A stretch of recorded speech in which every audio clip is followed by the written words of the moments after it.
అమ్మవారి ఆదిశంకరుల అద్భుత లీల 3వ భాగం. ఎవరు నాయనా నీవు?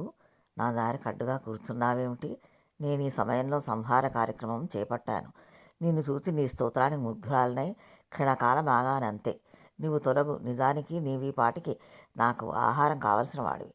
నీ వాక్కు నన్ను ఆకట్టుకున్నది అన్నది జగజ్జనని వాత్సల్యపూరిత సుధా దృక్కులతో ఆదిశంకరాచార్య వైపు చూస్తూ. ఆదిశంకరుడు సాష్టాంగ దండ ప్రణామం చేశాడు.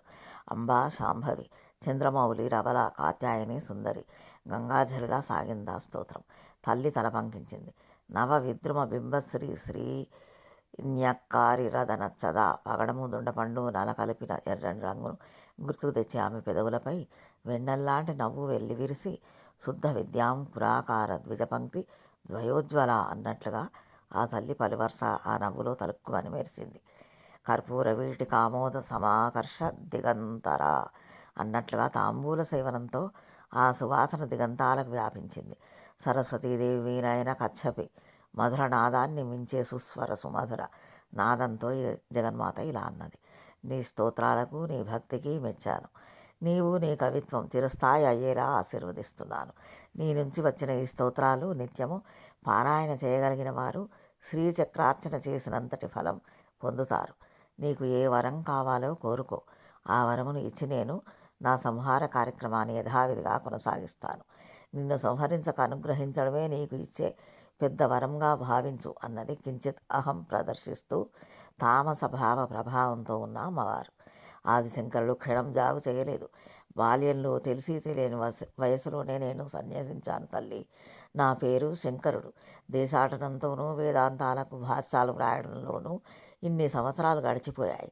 బాల్యావస్థ దాటిపోయి యవ్వనం వచ్చేసింది. ఇది కూడా ఎంతకాలం తల్లి. కానీ నా హృదయంలో నా బాల్య కోరిక ఒకటి మిగిలిపోయింది. అది శల్యంలా నన్ను అప్పుడప్పుడు బాధిస్తుంటుంది అన్నాడు వినమ్రంగా ఆది శంకరాచార్య. ముల్లోక జనని ముగ్ధ మనోహరంగా నవ్వింది. ఏ కోరికైనా తీర్చగల సముద్రాల్ని నీ తల్లిని, జగజ్జనని నేనుండగా నీకేమి కొరత నాయన? అడుగు, నీ కోరిక తీర్చి నేను నా సంహార కార్యక్రమానికి వెళ్ళిపోతాను అన్నది. ఇంకా ఆమెలో తామసిక వాసనా బలం తగ్గలేదు. పసితనపు అమాయకత్వం వదలని ఆ యువకుని కోరికకు మందస్మిత ప్రభాపూర మజ్జత్ కామేశ మానస అన్నట్టుగా పక్కన నవ్వింది. సౌందర్యలహరికే సౌందర్యలహరిగా భాసిస్తున్నదా నవ్వు.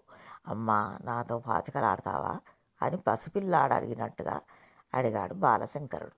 తప్పక ఆడతాను నాయనా. నీ స్తోత్రంతో, నీ భక్తితో, నీ వినయంతో నీ పట్ల అపార మాతృవాత్సల్యం పెళ్ళిబుకేలా చేశావు. మరి ఆట అన్నాక పందెమంటూ ఉండాలిగా.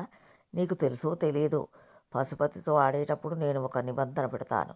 నేను ఓడిపోతే ఆయన ఆజ్ఞ మేరకు సంవత్సర కాలం నడుచుకుంటాను. నేను ఎప్పుడూ ఓడిపోలేదనుకో.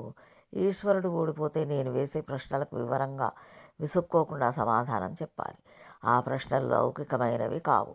ఎన్నో వేదాంత రహస్యాలు ప్రాణికోటికి సులభతరం కావాలన్న పరోపకార ధ్యేయంతో ప్రశ్నిస్తాను.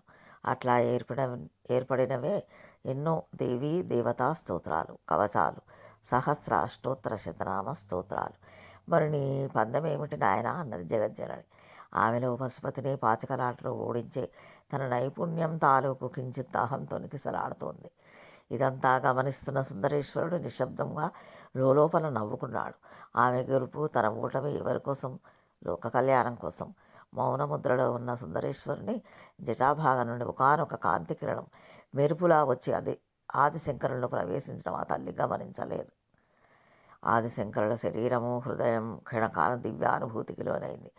శివ, పరమశివ, తల్లితో ఆడే ఆటలో పందెంగా ఏమి కోరాలో వాక్కు ప్రసాదించి సుందరేశ్వర అనుకున్నాడు లోపల.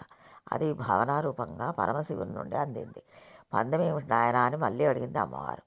ఈ యువకునితో పాచికలాడి అతన్ని ఓడించి తన నైపుణ్యాన్ని సుందరేశ్వరునికి కూడా తెలియజేయాలి అనే ఉబలాటం ఆమెలో వచ్చేసింది. తల్లి, నేను సన్యాసిని. నాకు ధన కనక వస్తు వాహనాలేవి నాకు అక్కర్లేదు. ఒక వాగ్దానాన్ని పందెపు పనంగా నేను పెడితే నీకు అభ్యంతరమా తల్లి అన్నాడు శంకరాచార్య. తప్పకుండా, నీ వాగ్దానం ఏమిటో చెప్పేసేయి అన్నది వాత్సల్యం నిండిన చిరునవ్వుతో జగన్మాత. బహుశా మరింత కవితాశక్తి ప్రసాదించమని, అది మహారాజును మెచ్చి మహాత్కీర్తి రావాలనే కోరిక కోరుతాడని ఊహించింది. తల్లి, నీవు కరుణామయివి. నీవు తామస శక్తివై ఈ సంహార కార్యక్రమం చేయడం నాకు బాధగా ఉంది.